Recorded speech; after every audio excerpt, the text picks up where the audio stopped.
Hi everyone. In this video, we are going to hear a guest lecture on approaches to literary criticism delivered by Dr.U.Kethrapal. Dr.Kethrapal is an assistant professor of English in St. John's College, Palayamkottai, Tirunelveli. He has completed his MA, MPhil and PhD in English literature and cleared the SET exam too. He has more than 15 years of teaching experience. He has participated more than 20 state level, national level and international level seminars, conferences and workshops. Has published research articles in more than 10 UGC care-listed journals and Scopus journals. He acted as a convener and arranged many programs in his college. He has been guiding many PG, MPhil and PhD scholars too. Now we are going to hear his lecture on Wilbur Scott's 5 approaches to literary criticism. They are moralistic approach, psychological approach, sociological approach, formalistic approach and archetypal approach. Now it's the time to hear his speech. Please, sir. I would like to question, what do you mean by approach? Literary criticism and approach. What do you mean by the term criticism? Where does it root from? Do you have any idea? You have plenty of YouTube videos, and that too has been uploaded by, very many videos have been uploaded by Dr. C.K. Umadevi in various areas, in Tamil as well as in English, so that students can understand very easily. What do you mean by criticism? Yes, any one of you? I know that you are active students. I have seen you in many occasions, in many of the cultural programs, winning many laurels, even in Lady Doak, even in St. John's College, where I organize many cultural programs. Criticism. Critique. Who is a critique? What do you mean by the term criticism? Yes. To describe. Okay, good. Okay, good. Then it roots from the Greek word which means to judge. The early critics, the Greek masters, Plato, Aristotle, Horace, the Roman classics, Quintilian, right? Right from the ancient age, people criticized, judged a work of art. What do you mean by a work of art? Many of you would say a text. What do you mean by the term a text? It may be a prose, a poetry, novel or drama. A novel comes under, yes, the broad term is fiction. Why do you laugh? It's also a possible answer, a probable answer. Right? Yes. What else? All the genres, including all the genres, you can say that it is a work of art. Yes, a work of art. How to judge a work of art? The Greek philosophers, the masters, the great classists, they had certain aesthetic taste. And they did not follow any analytical method, but they followed whatever they thought was right, judging by their own interest. If they like a work of art, if they like a form, particular form, if they like a particular meter, they would hail. But one yardstick they had, that is the moral standard. Plato says that everything is there in the universe, and whatever ideas and concepts that are prevailing in the universe, it is its ideal form. And the work of art is an imitation. It is twice removed from reality. It is twice removed from reality. Plato says, a copy of a copy. Is it not? But these masters, they had a yardstick that it should bring in goodness or inculcate moral qualities. What do you mean by the term moral qualities? Moral qualities? Plato in his Republic has talked about an ideal society. how aestheticians must be ideal, how he should contribute to the nation. And a work of art, it must have a good ending. What is the good ending? That it must set forth moral standards, that it must guide you towards goodness. You ought to have read Dr. Faustus, is it not? Dr. Faustus. What is the ending? What is the ending of Dr. Faustus? The play by Christopher Marlowe. What is the ending of the play? The beginning of the play and the ending of the play. Dr. Faustus had a thirst of knowledge. Under the roof, he learnt everything. Medicine, law, theology, and at last necromancy to black magic too. And then, he was not happy. Right? He wanted to own the entire world. So he signed a bond with Mephistopheles after 24 years that I will surrender. Right? In, burning coal, with his blood, he signed the bond. Is it a moral one? And when he was to sign the bond, there was a good angel and there was a bad angel. The inner conflict, right, that pricked his conscience, but he threw his conscience out and he followed, right, his passion. He was passionate and he followed it. And the result was that, he was dragged to hell. Right? For a while he was pleasant enough. Right? He made so many funny things. He enjoyed the best wine during a summer season. Right? Nowadays you can get everything from any part of the world. Now you get New Zealand apples, Australian apples, and Kashmiri apples, everything in summer season. But in those days it was not such.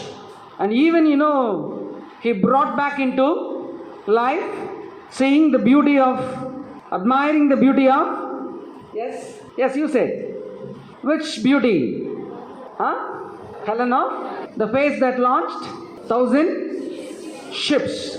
Right? Even she was brought back into life. He enjoyed life to the least. And the end of him is that, he doomed to death. And the last hour, at the 11th hour, he was demanding one drop of water would save me, one drop of water, one drop of blood at least to, right, redeem myself. Right? At least give me one drop of water so that I can quench my thirst. He was pleading, but he was punished. He was taken to hell. So a work of art must punish the vices. And the virtue should flourish. The virtuous one should flourish. This is what is a moral standard. So judging ethical standards governed by inner law. Governed by inner law, your conscience. That is what is, an ideal code. This sort of critics are called as, moralistic critics. Is it not? Not only Plato, even Horace, one more philosopher, he admired the beauty of a poem, but then he demanded that the poem should instruct. A poem should instruct, it must teach. Delight is Aristotelian philosophy, right? Beauty is a part, but then instruction is primary for Horace.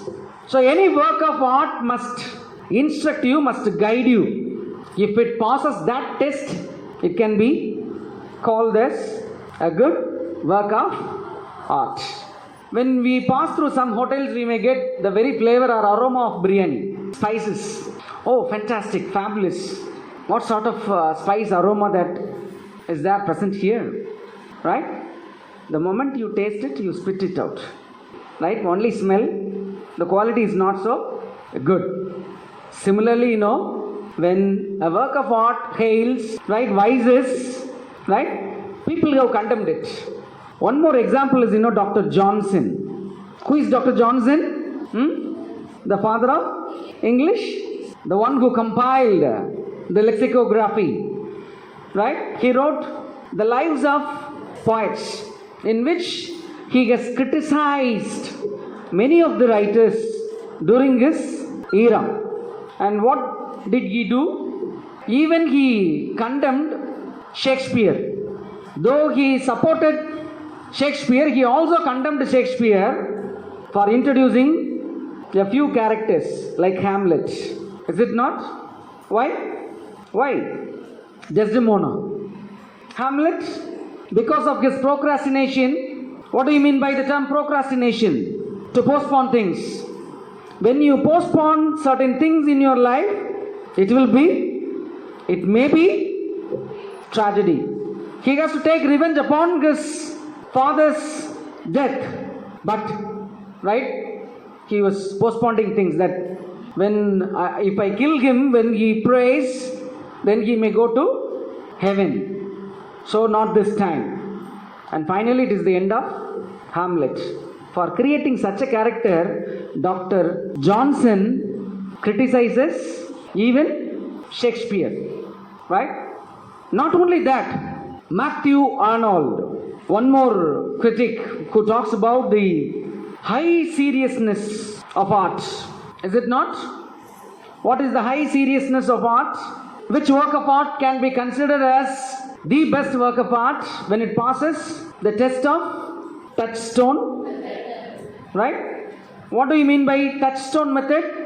Comparing it with that of classical text. Those texts which have been considered as classical text, they are taken at one side, and on the other side, right, both these lines are compared, and the literariness, not only the aesthetic value, the moral standards are judged.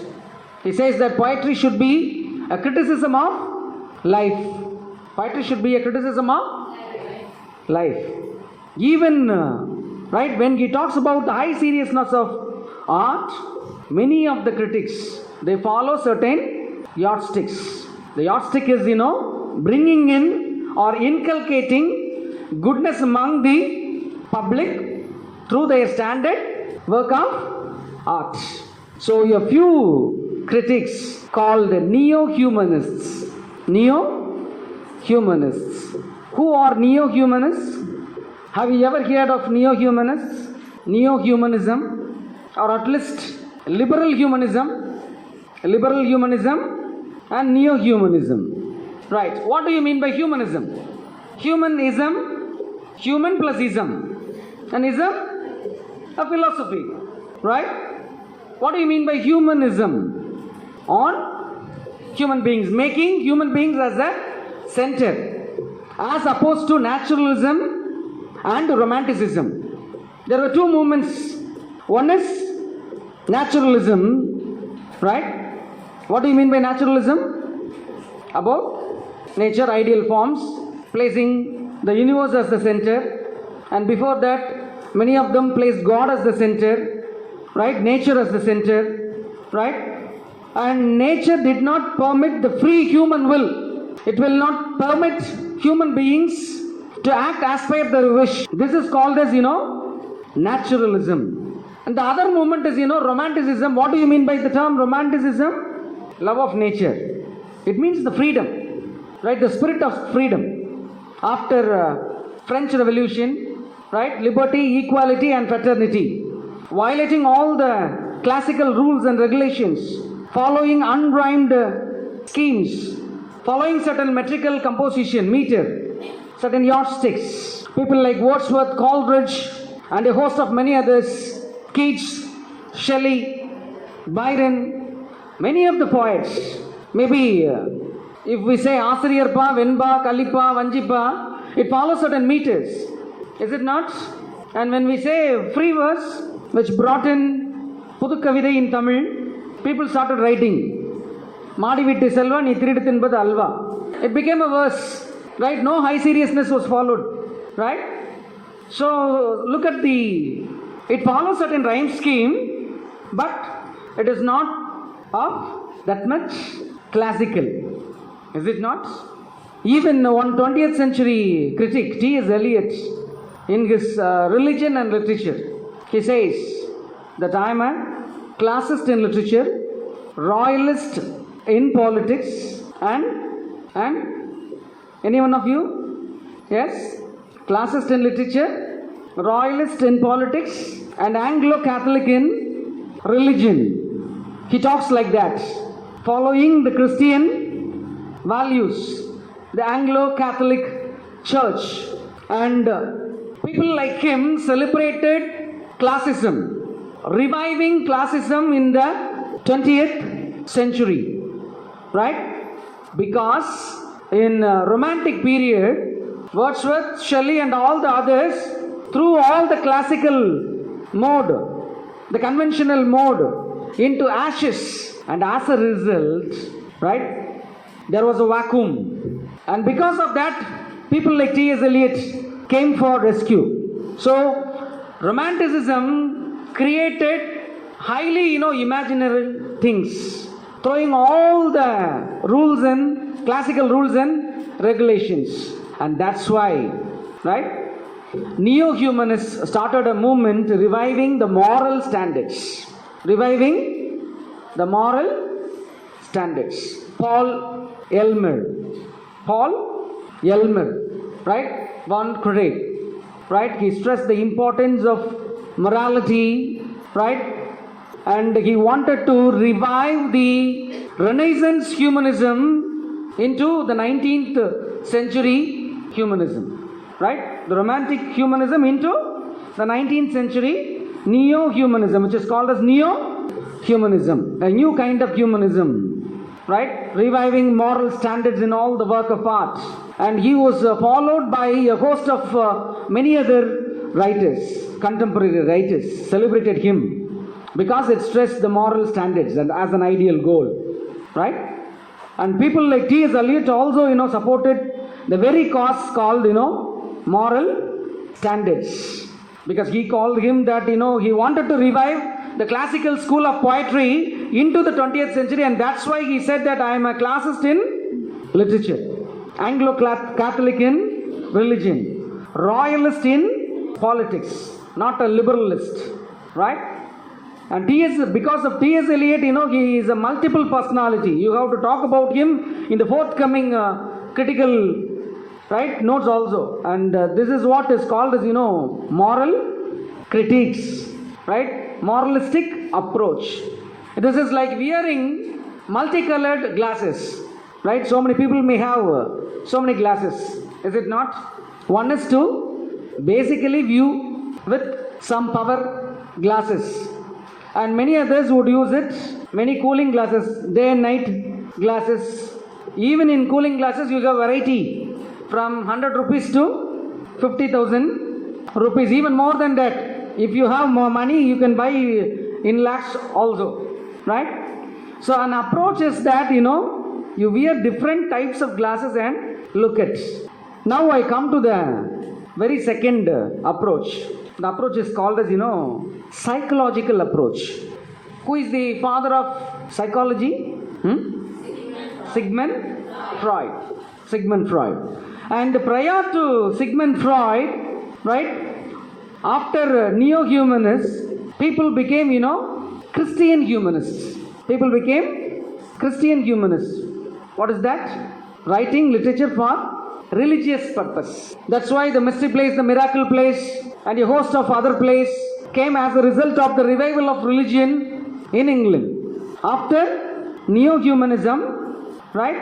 And the neo-humanists aspired to establish a secular, right, moral standards without following any religion. Maybe when you are doing 5th standard, they ought to have said, now you have EVS. Why we have EVS? It's like, it is secular to set forth certain ecological concerns. Is it not? In those days we had, in Tamil medium schools, are called as, Valkai Kalvi in Tamil. Right? Where morals would be taught, but without any religious overtones. Right? So, neo-humanists were all, secular in nature, whereas these people, right, religious humanists, or you call it as, Christian humanists.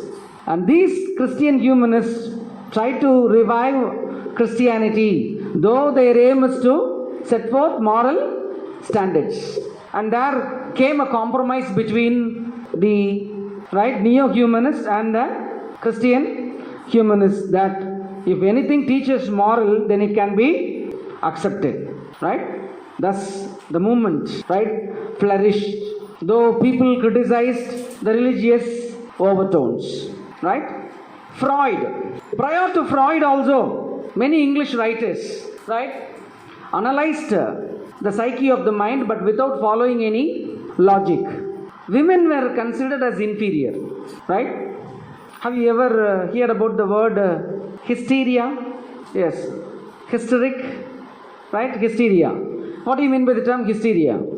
What do you mean by the term hysteria? Yes? Hysteria. Somebody is a hysteria case, you say. Some sort of a weak, mental illness. So prior to Freud, people considered all women are hysteric in nature. Right? All women are hysteric in nature prior to Freud. Right? And a man is hysteric in nature because he is of the womb, of a woman. Since a woman gives birth, the man also becomes, hysteric at times. So people had this sort of a notion prior to Freud. It was after the interpretation of dreams, the analysis of the psyche, for the first time a systematic intervention was done by Freud in a couch process. The process is called as couch process. Somebody is laid on the couch bed, and some sort of a hypnotism. Watch this. Yes. Now, look at this. Then, he hypnotized, giving some, liquor, tranquilized him or her, and then studied the mind and personality of the individual characters. Making such remarkable works, he confessed the world that it is not out of hysteria, because of the state of the mind, the psyche, they behave in an ill manner. It is not out of woman, but it is out of the psychic disorder, some sort of a acute illness. He says the conscious, preconscious and subconscious. Later Jung, Freud's disciple, he only brings forth unconsciousness, conscious, preconscious and subconscious. That is id, ego, superego. What do you mean by the term id? How can you differentiate id, ego and superego? If you see an iceberg, I couldn't show you, but then I shall. You can see this picture. Look at the top. It is only a smaller thing, outside. But see, look at the image deep under the water. There is plenty. Only 10% of the behaviors are external. The other 90%, they are intrinsic, internally present.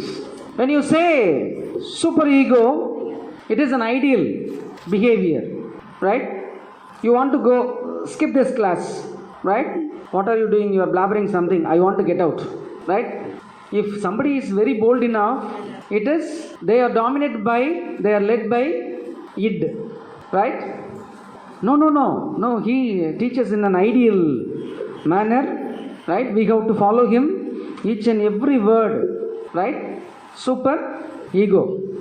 It may be useful to our examination point of view. So we shall try to follow some of the important things.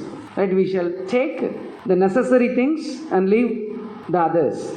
This is called as ego. The ego acts as a license between the id and the super ego. If you say that, I want to see a film now, noon show, It starts by around 2 o'clock. I should go today. And why not? What the principal can do to me? I want to go to film, I just want to go. If you say that, it is no. Watching a film is dangerous, and that too all alone to a theatre as a girl. You shouldn't, without your parents' permission. You shouldn't go. Okay, I have to study a lot. Today there is a program, right? I have to remain here, right? What may come, let it come. I shall apply leave. This is id, right? But superego is always, ideal. And Freud, right, confessed that it is out of a certain state of mind. You ought to have seen the film, right? Sigapu Rojakal. Right? It was a very old film, right? I don't think that you ought to have watched it, but some of you would have, right? Come to limelight. Or you say, he is well-known actor. The Tamil actor is Kamal Haasan, right? He acted a film called, Sigapu Rojakal, in which, he abducted many women, right? And killed them. And he believed that all, women would, right, cuckoo their husbands, making, right, unfaithful, right, showing an unfaithful attitude towards their husbands. That is his faith, because one of his mistresses, right, she was, right, having an illegal affair, right, that made him in the very young age, and that too she betrayed him, right, that he is not of a wise character, right. And when this was uttered, he was humiliated, and he just killed her, and he wanted to see more bloodstains, right, every now and then. So this is out of a certain attitude, the psyche. So every work of art is a production of the author, who is a psyche. Is it not? It's not out of elsewhere. So though the circumstances ought to have served as a catalyst, through my imagination, I would have cooked something. Shakespeare was something different than Marlowe, and Marlowe was something different than Shakespeare. And Shelley, Byron, right, each of the poets, they had their own procedures, methods, because what they considered, right, that poetic process is stepping into the shoes of the characters in which he or she wanted to write. They cooked. It is their psychic process. In their inner mind, they thought certain things out of their inspiration, gifted with the poetic muse, the felicity of expression. Each one is different. And this is called as, psychoanalytic, traveling deep into the author's mind or the character's mind, why the characters are behaving in this abnormal manner, and following the yardsticks, right? The id, the ego, and superego, the conscious, pre-conscious, and the subconscious mind, studying the mind, following the patterns. Many writers, right? Berkeley, a writer, Berkeley, right, wrote about the psyche of the characters. Why Hamlet, right, in Orestes, right, one of the Greek, right, drama, he killed his father and married his mother.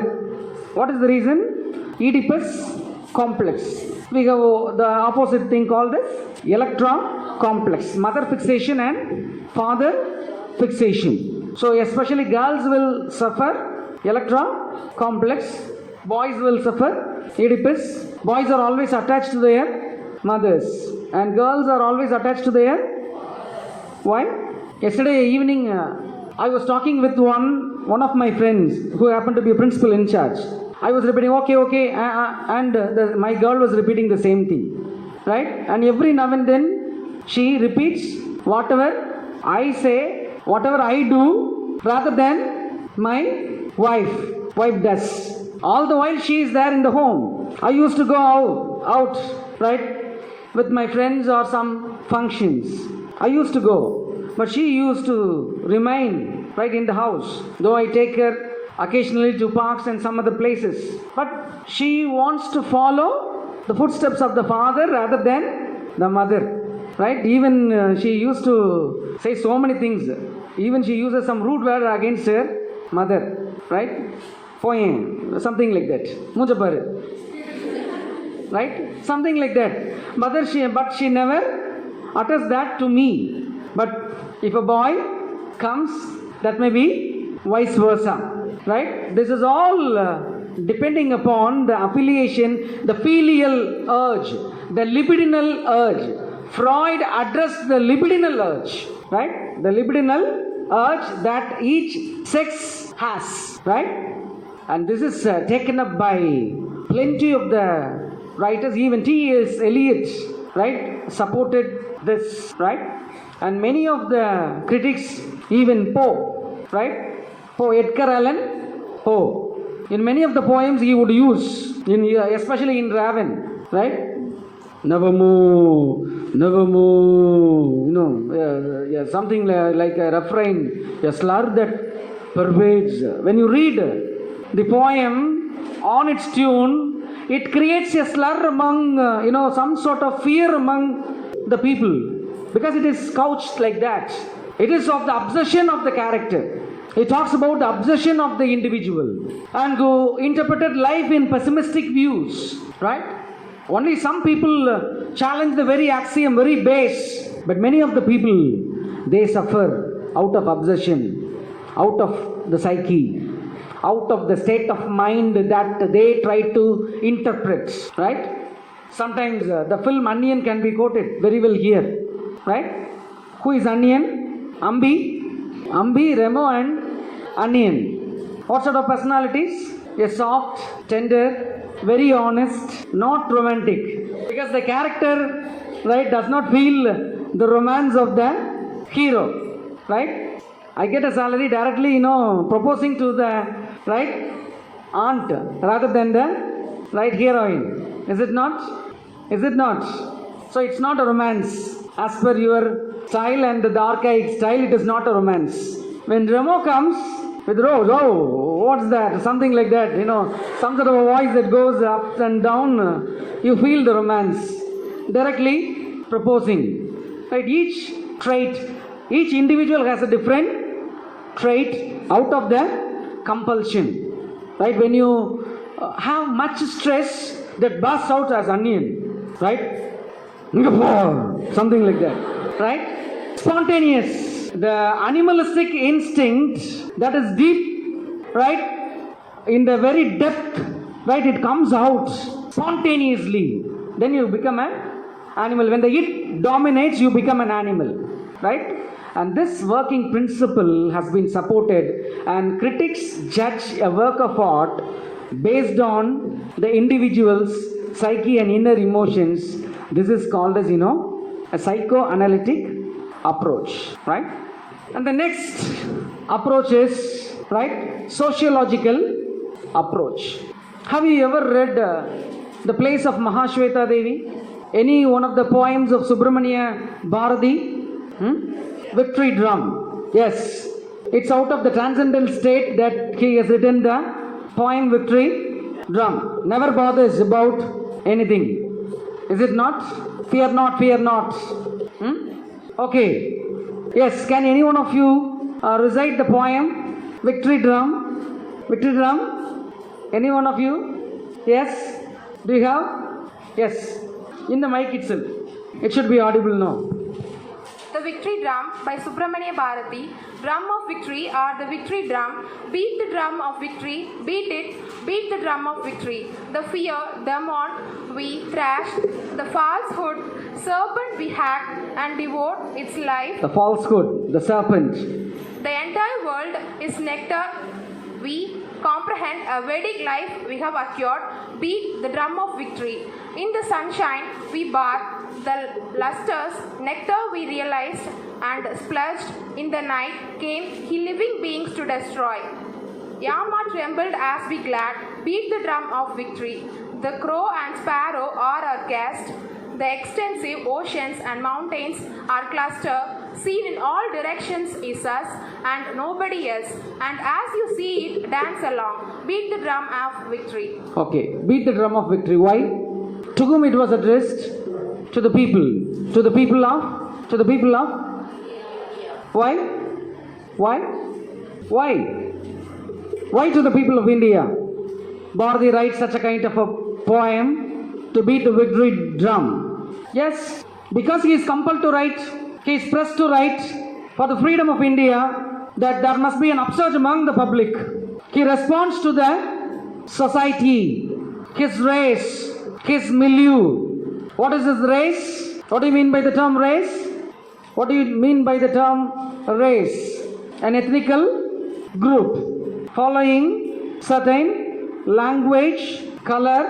When you can say, we say, language. Based on language, we say they follow certain race. Based on the color, we say it's race. Black, white, right? Aryans. Is it not? Say yes or no. So Bharathi responds to the demands of the nation. He responds to his race and his milieu, the environment. He responds to the call of the environment. Is it not? He is forced to being in clutches. So he urges that everybody Bharathi is a visionary poet. He got visions for India. Even prior to independence, he declared the Indian independence. In Tamil, one song would be there, Aduvame, Pallu Paduvame, Naam Ananda Sudandiram. Right? Such a kind of a song. Right? Even prior to, why?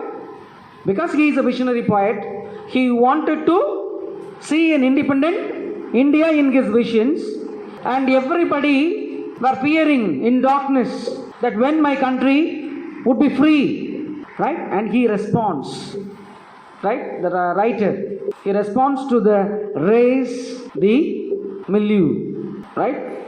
And then he comes out, expresses himself. So this is called as, whenever you address the societal problems, the writers have, commitment, right? The writers have commitment. It is the consciousness and with utmost commitment that many writers take political standards with the oppressed, right? With the oppressed. I did my research on Mahashweta Devi, who had written more than, 150 short stories, right? More than 10 novels and around 6 to 7 plays, right? And many essays, right? Have been written by her, and all the essays talks about the liberation of the tribal section, bonded laborers, women, etc. Even you ought to have seen Charles Dickens. Most of his novels are the need of the hour, in which he wrote his own Oliver Twist, right? He demanded, one Porringer more. And when he demanded one Porringer more, it was not only Oliver Twist, but the entire people who lived in, homes. They demanded, because money was looted in many of the homes. And when he demanded, he was beaten black and blue, right? And his great expectations, where a family is in debt, right? And it suffers a lot. They live in a grave. Having lost his father and mother, he lives with his sister. And life becomes horrible for him. And life becomes suffering for an orphan boy who doesn't have a mother and a father. His own David Copperfield talks about the boy who suffers a lot in the coal mines, right? All his novels, it talks about the child labor system, the rigid societal norms, conventions, under which the meek suffers a lot. Take one example, John Galsworthy's The Silver Box. Laws grind the poor and rich men rule the law. Echoing Oliver Goldsmith's words. The poet Oliver Goldsmith says, laws grind the poor, rich men rule the law. There is a separate law for the poor and for the rich. The silver box was missing. They doubted the servant, and she was punished. Even though the judge finally he came to know, they did not want to punish a rich because he is a rich, right? And even in Manu Smriti, right, in the Indian scenario, when a non-Brahmin abducts a Brahmin girl, right, he has to be pelted, stoned, and to be put to death. But if the same thing is done to a non-Brahmin girl by a Brahmin, he can give some amount of money, right, as a relief. Only, this is called as, an approach based on the need of the hour, critiquing the society.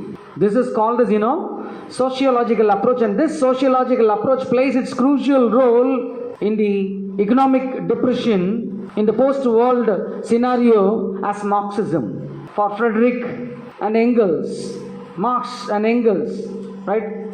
They both say that, human beings are everywhere in chains, nothing to lose, come out. And the proletariat class, right, comes out to fight.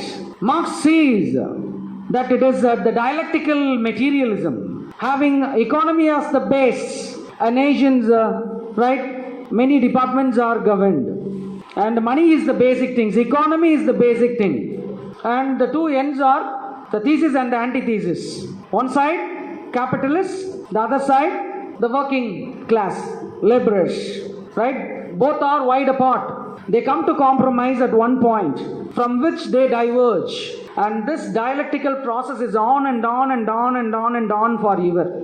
They come to certain compromise, then they diverge. And Marx sees this as the historical condition. This sociological approach, right? The malfunctions that happens in the society presses the writer to write. He responds to the situation. Taking political sides. The writers become critical realists, taking political sides. They don't sympathize, but they have empathy. What is the difference between sympathy and empathy? Somebody meet with an accident.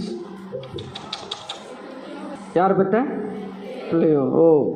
Oh, alas, what should I do? Just, right? The tongue, right? But if you immediately go there, pick him on your lap, right? Freeing his collar, making him lie, right? Facing the left side down and doing some CPU, if in case, then you become a man of empathy, trying to suggest him, coming with solution. This is what is, the crux of sociological criticism. Writers must be men of empathy, people of empathy, right? So Marx, after Marx and Engels, right, this dialectical materialism, right, is being followed by many of the latest leftist thinkers. Marx himself is a leftist thinker, and many of the leftist thinkers, right, after Marx, especially W.H. Auden, right, and a host of others, they write with some consciousness of the public. That's why W.H. Auden's poem, right, questions even the communist form of, the totalitarian form of a government. Was he free? Was he happy? Everything was perfect. Everything was right on the point of view that he was in the union. He was reacting to all the advertisements, right? And he paid insurance. He met the demands of the children, what they called eugenics, an ideal number he had. But was he free? Was he happy? The poem comes to a close. That it must give, the countries must give individual freedom. Even though he is a leftist, he advocated that. This sort of societal concern, sometimes you may, right, feel pressed to write, sometimes you may not. Sometimes you have certain visions, right? When, again I want to quote one of the films of Kamal Haasan, right? That his film Guna, right? When the film Guna was, right, released, it became a failure, right? And after 10 years, it was reintroduced, right? The song Kanmani Anbodu, right? That film. After 10 years, it was released. It became a box office hit. So it took 10 years for the people to receive, to accept the ideas of Kamal Haasan in that film, right? It was about love. But loving, whom did he love? Kamal Haasan in that film. A rich girl, okay, thinking that, okay, I don't want to waste the time, thinking that you go and watch the film and try to interpret the film Guna, right?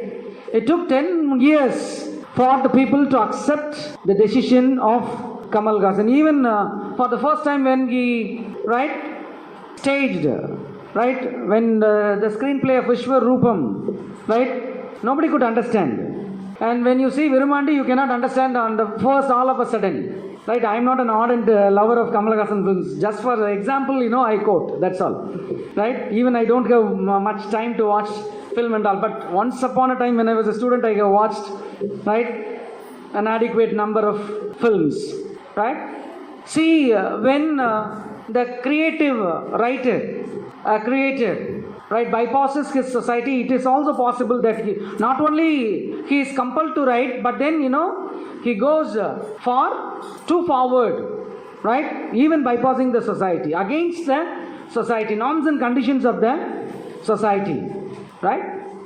If your society needs it, then you have to work that also. So this sort of criticism is called as, sociological criticism. And sociological criticism and the subspecies, that is the Marxism, has helped many other later theories and theorists. This dialectical materialism, especially in the field of cultural studies. And the reader response theory, which is the growth of the neo-criticism also, where the reader becomes center. Till then the author was the center, at the center, right? And then, the reader becomes the center. It means the death of the author. That's why, as a post-structuralist, Roland Barthes wrote, right, the death of the author. Even that is symbolic. Not only the death of the author, but also, it was the death of the leftist. It was a murder of a leftist author, right? And that had certain historical, right, notes also, right? It meant the death of a leftist author, and he did not name it. That's why he titled that as death of the author, right? Though a post-structuralist, right, he also used certain historicisms. So Marx viewed that it is a historical struggle of the opposites, right?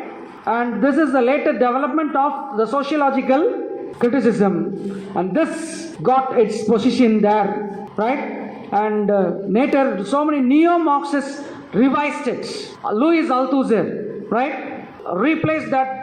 Marx was determinant that you cannot shift the superstructure and the basic structure. But later neo-critics, right, replaced the basic structure and the superstructure, right?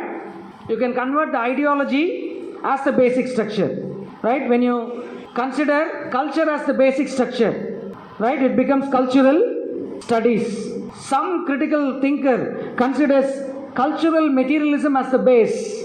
It becomes cultural materialism. Ideology governs everything. It is the philosophy of Louis Althusser. And later, the cultural studies critic Raymond Williams, Stuart Hall are of different opinions. So they replace the basic structure and the superstructure because of this theory, that is sociological criticism and Marxism, which is an extension of the sociological criticism, right? And the next theory is, right, new criticism. New criticism, formalism. New criticism, formalism, then any other name? In Russia it is Russian formalism, yes. Textual criticism, good. Then textual criticism, new criticism, formalist criticism, Russian formalism, right? One movement in different parts of the world. The Prague school in Russia, right? Initiated by Shklovsky, right? Victor Shklovsky. On the other side, J.C. Ransom, R.P. Blackmore, Alan Tate, right? Robert Penn Warren. And all these people, after I.A. Richards, and I.A. Richards, right, made an analysis like Freud, distributing the same poems to different people, and, right, people came up with different point of views. Somebody did not agree that the poet has used figures of speech, literary devices. Somebody thought from the other angle, right, which strengthened psychoanalytic criticism, right, to some extent. And T.S. Eliot, in his tradition and individual talent, stressed that a poem must be objective in nature rather than subjective. The author should not, right, cook up only his material or his own experiences, rather than he must be, objective in his point of view of expression, right? And through that, in tradition and individual talent, he stressed it, and this mooted, right, the movement called New Criticism in America, in Great Britain, in Russia, and in different parts of the world. So far, the text was an extension of the author's mind, a race, the environment, right?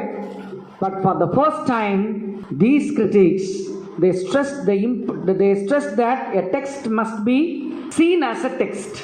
See the text as a text, right? Because these 20 people gave multiple answers and they were never the same. So it means there exists a gap between the reader and the writer. Writer may mean one thing, but the readers may receive from the other end. That's why the feedback.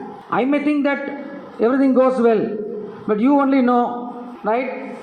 Sitting at the other end, at the receiving end, right? What this fellow talks, right? And it is all boring, repeating again and again. Why? When this, the clock would strike 3:30, right? 3:30, right? Many of them feel, no, not that. Prior to that, I will wind up, right? I give the promise that before that, very well before that, I will wind it up, right? And right then, people, right? These critics, J.C. Ransom, and most of the students, the followers, they followed J.C. Ransom, setting forth as a model all his disciples. The students followed the masters. In many of the places, the masters have always excelled, right? The students traveling opposite direction, magnitude. But here, J.C. Ransom was followed by his students, and the movement flourished, and as a result, structuralism evolved, right? In France, right? In France too, it created its own impact. The new criticism or formalism, Russian formalism, right? And they viewed the text as a text, form and content, right? The form and content. Form means structure, the meter, the words, language, diction that is used. Content, the subject matter, the meaning of a poem, a text, right? That was stressed by the new critics, this movement, and as a result, structuralism evolved, right? The difference between structuralism and new criticism is that they view everything in the form of a structure. They expect they search for a structure, right? And here, without any inhibition, readers search for meaning and arrive at meaning using the form, meter and diction. Seeing a poem as it is, not stepping into the shoes of the authors. In most of the 11th, 10th, 11th, 12th students, whenever Tamil Cheyul classroom, they say, கவிஞர் சுரதா வாயிலாக நீவீர் அறிவனை யாவை, கவிஞர் பாரதிதாசன் வாயிலாக நீவீர் அறிவனை யாவை, ஓலை பூமியில் வைரமுத்து வாயிலாக நீவீர் அறியும் கருத்துக்கள் யாவை, something like that. Stepping into the shoes of the authors, what the authors say, right? That becomes primary. But here in new criticism, right? A tree is not judged by its. Tell your friends, I'll tell about you. Tell your friends, I'll tell about you. My friend may be different and I may be different, right? The previous notion is that tell your friend, I'll tell about you, the very character of you. But now the umbilical cord is cut, right?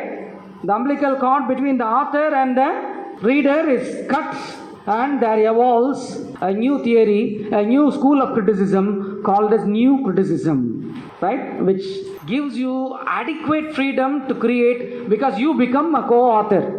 Rather than an author, you become a co-author, creating and recreating, criticizing a work of art. Right? In prior to 10 years, in Sun TV there was one, right, serial during the summer vacation. 5 days they would telecast a serial, and on the 6th day, Saturday, they would ask the people to vote.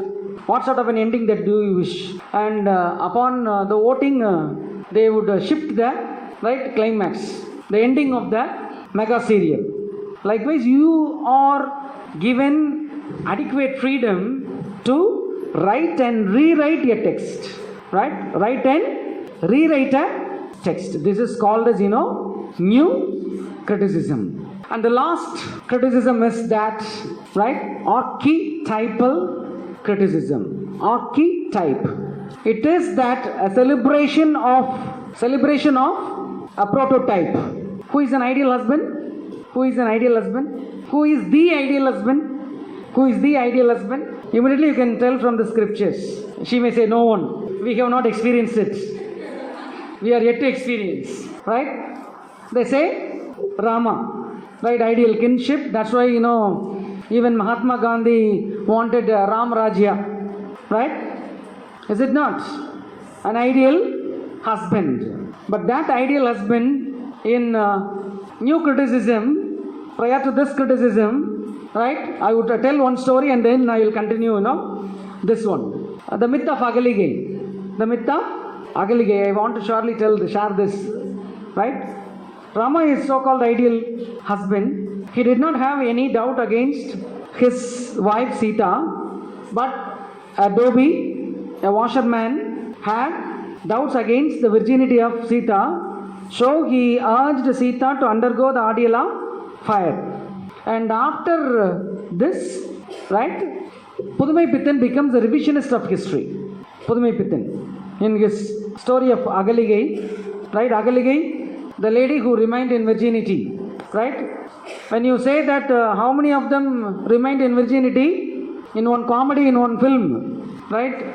They would ask, who is a virgin lady? Everyone would say Kannaki, Sita, Agalige. Right? Don't you say that your wife is a virgin? Right? The question would be asked such. Right? And entirely we follow certain prototypes, certain images, certain conventions in character, in theme, right? In both manner and in matter. We follow certain conventions, certain images, certain symbols that are found in certain texts. Right? And the post-structuralists always wanted to deconstruct. Being deconstructive agents, they revise history. And Pudumai Pittan revised, right? Gautama Muni, right? Right, Gautama Muni, and the better of his Agalige. And Lord Indra had lust upon Agalige. And to Yali, in the midnight itself, he took the shape of cock and he cock-a-doodle-doo.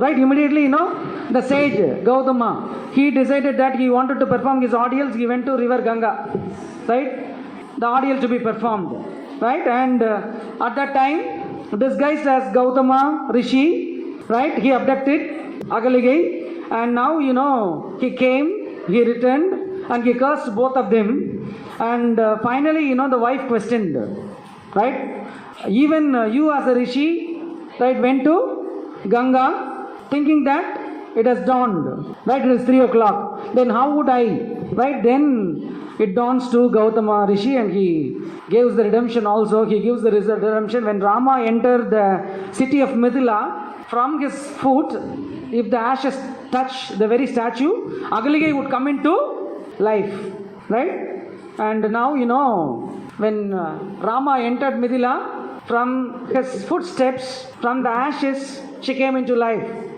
And she hailed Rama, right? But after the ordeal of fire, when Sita Devi was asked to plunge into the fire, the mother goddess, right? She, came out of the trap, right? Took her on her lap and escaped to the world, right? Celebrating that she is a woman of chastity. The fire did not touch her, right? She was more fiery, right? Similar to that of Kannaki, right? And now Agalige, right, thinks that, right, I would rather be a statue than be a living being there is no difference between you and my husband, right?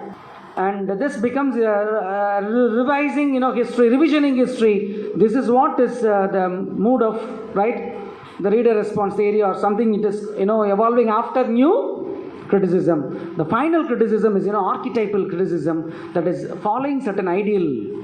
So when somebody says, when they quarrel within, the house, right, they say, Periya Kannagi, right? Are you Kannagi? Still the question is asked, right? Is it not? When in all the films following Shakespeare, even today all work of art has a hero and a heroine. Is it not? There is a Romeo and there is a Juliet. Every fellow, though he is not as fair as Romeo, thinks that he is a Romeo. And every girl, though she is not a Juliet, thinks that she is a Juliet. Is it not? Touched by the Cupid's, right, arrow. Is it not? The Cupid's arrow itself is a symbol of, right, love. Is it not?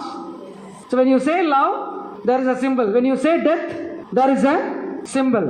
When you say virgin, it means Sita, Kannagi, Nalayini, then you can tell your mother names of the mothers, right? But that is not being said. Because it is not, a mother is not, but mother is a prototype in common, right? Is it not? Mother is a prototype. How a woman is expected of, how a mother is expected of. A mother means, sacrificial. A mother means selfless. Is it not? But in today's world, when you see YouTube news, it is going vice versa. So many children, infants are being killed, murdered because of infidelity. Infidelities of the mothers and the men, right? We see large number of, infidelity cases being registered. Maybe in Vivek comedy you would say, right? Who's better off is who? The question. Don't you know? He would be acting like a director shooting, right? Till last week he was with Ashok, right? Last month she was with Prem, something like that. He would be quoting so many names. Right now, there is a kind of, mania, right? This is all, right, because of the diminishing values. Is it not? Even a moralistic view becomes an archetype, a prototype, an ideal. When you say that, somebody must be there to rescue you, you would say immediately, it is God. Not your father or mother. Oh God, save me. Oh Allah, save me. Right? Or Lord Shiva, kindly help me. Whenever we think of a mischievous boy, what do we think? When somebody plays the role of a mischievous boy, in teenagers we say, playing the role of Krishna. Is it not? From literature. Is it not? Say yes or no. Playing the role of Lord Gangai Karai Thotam, Kandipangal Kuttam, Kannan Naduvinile. So the Kannan becomes an image of love, of mischievous things, right? And many genres, many seasons, right, becomes a prototype of certain themes. Summer, winter. Winter is always associated with death. If you analyze Emily Dickinson's poems, much of the poems have been written during winter season. Is it not? In pessimistic attitude. That a snake becomes a symbol of perverted thinking. Is it not? A snake becomes a cunning object, a cunning image in literature. And everywhere, right, there is a symbol. And finding the symbol, one is in the anatomy of criticism, Northrop Frey, right? And then his forerunner, Mountbatten, right? Mountbatten, then Franz Fanon. These critics have laid foundations, viewing everything as an archaic type, right? A prototype, an image that is recurring again and again in myth. A myth may be a real or may be untrue, right? May be real or untrue, right? But a myth is a myth, right? The myth may be a mother, a father, right? When something hits, what do you say? When this hits, you say, Amma. Why do you call Amma? the image, right? She becomes the embodiment of love. This is what is called as, archetypal approach, right?